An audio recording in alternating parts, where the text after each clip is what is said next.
কালো লাল পোশাক দেখলে আমরা একটা জিনিস বুঝে যাই যে আকাজকি এসেছে। কিন্তু একটা অদ্ভুত ব্যাপার কি জানো, আকাজকি এর সবাই খারাপ ছিল না। হ্যাঁ, তারা অনেক ভয়ঙ্কর কাজ করেছে। কেউ পৃথিবীতে শান্তি আনতে চেয়েছিল, কেউ নিজের প্রিয় মানুষকে রক্ষা করতে চেয়েছিল, কেউ চেয়েছিল নিজের শিল্পকে অমর করতে, আর একজন তো পুরো পৃথিবীকে নিজের ইচ্ছে মতো বদলে দিতে চেয়েছিল। কিন্তু সবচেয়ে ভয়ঙ্কর ব্যাপার হলো আকাজকি এর শেষ পর্যন্ত আসল উদ্দেশ্য তাদের অনেকের জানা ছিল না। আজ আমরা একে একে খুলে দেখব আকাজকি এর সদস্যের সেই গোপন উদ্দেশ্য। আর বিশ্বাস করো, শেষের জনের আসল উদ্দেশ্য জানার পর আকাজকিকে তোমার অন্যরকম মনে হবে। তো চলো আর বেশি কথা না বলে আমরা ভিডিও শুরু করি। প্রথমে আসে পেইন, যে শান্তি চেয়েছিল কিন্তু ভুল পথে। পেইনের দিকে তাকালে মনে হয় এই মানুষটার কাছে শান্তি শব্দটার কোনো মূল্যই নেই, কিন্তু সত্যিটা ছিল উল্টো। পেইন শান্তি চেয়েছিল। ছোটবেলায় নাগাটো যুদ্ধের ভয়াবহতা দেখেছিল। সে বুঝেছিল মানুষ যতদিন একে অপরের কষ্ট বুঝবে না ততদিন যুদ্ধ থামবে না। প্রথমে সে আর ইয়াহিকো বিশ্বাস করত ভালোবাসা আর বোঝাপড়ার মাধ্যমে পৃথিবীতে শান্তি আনা সম্ভব। কিন্তু ইয়াহিকোর মৃত্যু নাগাটোকেই বদলে দেয়। তারপর সে বিশ্বাস করতে শুরু করে মানুষকে শান্তির মূল্য বুঝাতে হলে তাকে কষ্টের স্বাদ দিতেই হবে। এখান থেকেই জন্ম নেয় পেইন। তার লক্ষ্য ছিল এমন এক ভয় তৈরি করা যাতে মানুষ যুদ্ধ করার আগে 10 বার চিন্তা করে। অর্থাৎ পেইনের স্বপ্ন ছিল শান্তি, কিন্তু শান্তির রাস্তাটা হয়ে গেছিল ভয়ঙ্কর। তারপর আসে কোনান, বন্ধুর স্বপ্নের শেষ পাহারাদার।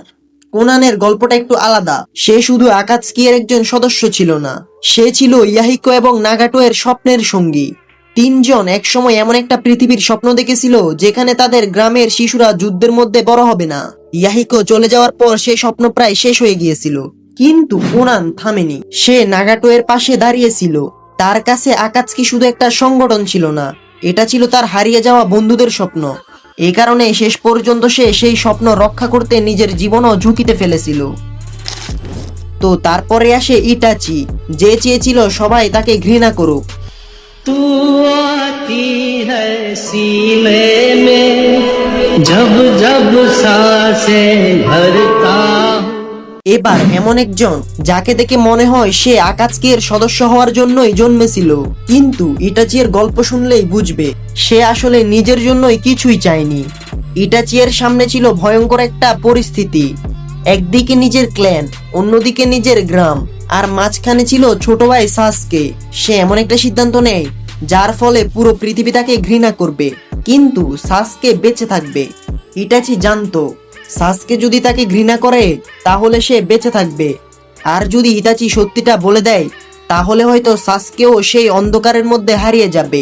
তাই ইতাচি নিজের নামটাকেই খারাপ করে ফেলেছিল। সে নায়ক হতে চায়নি, সে শুধু চেয়েছিল তার ভাইটা বেঁচে থাকুক। তারপর আসে দেইদারা, যার কাছে বিস্ফোরণই ছিল শিল্প। এবার এমন একজন যার কাছে পৃথিবীর সবচেয়ে গুরুত্বপূর্ণ জিনিস হলো তার আর্ট। দেইদারা বিশ্বাস করত একটা শিল্পকর্ম যত দ্রুত সৃষ্টি হয়ে দর্শককে চমকে দিয়ে শেষ হয়ে যায় সেটাই প্রকৃত শিল্প। আর তার কাছে বিস্ফোরণ ছিল সেই শিল্পের সবচেয়ে নিখুঁত রূপ। তাই সে শুধু লড়াই করত না, সে প্রতিটি বিস্ফোরণকে নিজের শিল্প হিসাবে দেখত। আকাজকি এর কাজ তার জন্য ছিল একটা দায়িত্ব, কিন্তু নিজের শিল্পকে প্রমাণ করা ছিল তার অহংকার। তারপর আসে সাসুরি, যে হারানো মানুষকে ভুলতে পারেনি। দেইদারা যখন বলতো শিল্প ক্ষণস্থায়ী, সাসুরি তখন বলতো শিল্প চিরস্থায়ী হওয়া উচিত। সাসুরি ছোটবেলায় তার বাবা মাকে হারিয়েছিল, সেই শূন্যতা তাকে ভেতর থেকেই বদলে দেয়। সে এমন কিছু তৈরি করতে চেয়েছিল যা কখনো হারিয়ে যাবে না, আর সেখান থেকেই শুরু হয় তার পাপেট আর্ট। কিন্তু সত্যিটা হলো সে যত বেশি পুতুল বানিয়েছে তার নিজের ভেতরটা তত বেশি ফাঁকা হয়ে গেছে। তারপর আসে কাকুজু, যার কাছে বন্ধুত্বের চেয়েও টাকা বড়। আকাজকি এর মধ্যে যদি এমন কাউকে খুঁজতে হয় যে বলবে স্বপ্ন পরে, আগে টাকা দাও, তাহলে সেটা কাকুজু। তার কাছে পৃথিবী পরিবর্তন করা বা শান্তি প্রতিষ্ঠা করা সবচেয়ে গুরুত্বপূর্ণ ছিল না, তার কাছে গুরুত্বপূর্ণ ছিল লাভ। যে কাজ থেকে টাকা পাওয়া যাবে সেই কাজই তার কাছে মূল্যবান।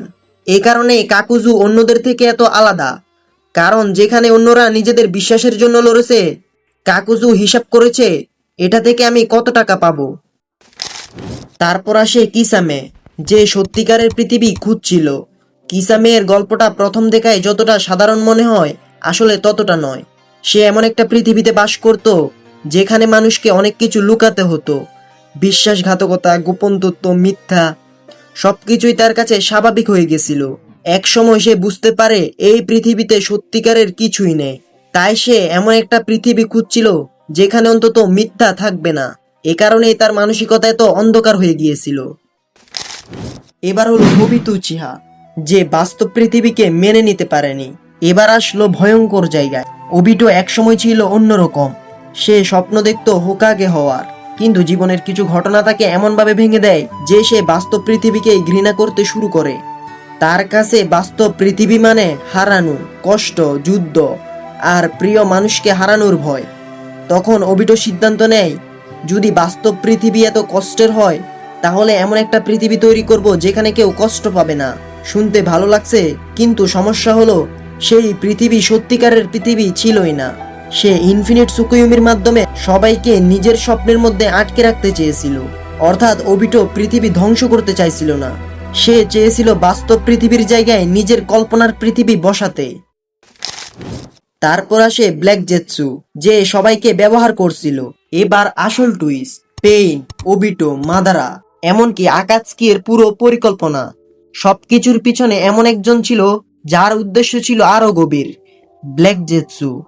সে এমনভাবে ঘটনাগুলোকে পরিচালনা করছিল যাতে শেষ পর্যন্ত তার আসল উদ্দেশ্য পূরণ হয়। তার সেই উদ্দেশ্যই ছিল কাগুয়া উৎসুৎসুকিকে আবার ফিরিয়ে আনা। এটাই আকাৎসুকির সবচেয়ে বড় রহস্যগুলোর একটি। তাহলে আকাৎসুকি আসলে কি? এখন যদি পুরো আকাৎসুকির গল্প একসাথে দেখো, তাহলে একটা বিষয় পরিষ্কার, তারা একই স্বপ্নের মানুষ ছিল না।